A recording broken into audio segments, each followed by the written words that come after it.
توی این ویدیو کلا با پلیسا سر و کله داریم. قراره بهتون دو تا لوکیشن نشون بدم که راحت بتونید بیاید ماشین پلیس و تانک بردارید بدون هیچ دردسری. این ویدیو به درخواست چند تا از بچه‌ها ساخته شده. اگه شما هم نظر و انتقاد و پیشنهاد چیزی داشتید کامنت کنید، سراغ اونم بریم. لایک و سابیتون رو بدون معطلی.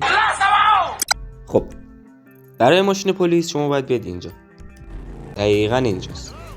شما بیاید اینجا، موتورتون رو رد پیاده شید و اینجا معمولا یه 15 تا پلیسی وایساده.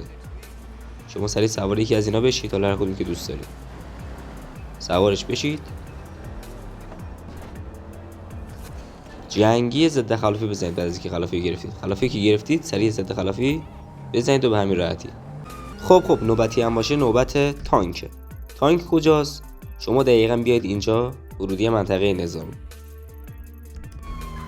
بریم اونجا و قشنگ براتون توضیح میدم و بدون هیچ مشکلی یه تانک مشتی میپیچونیم.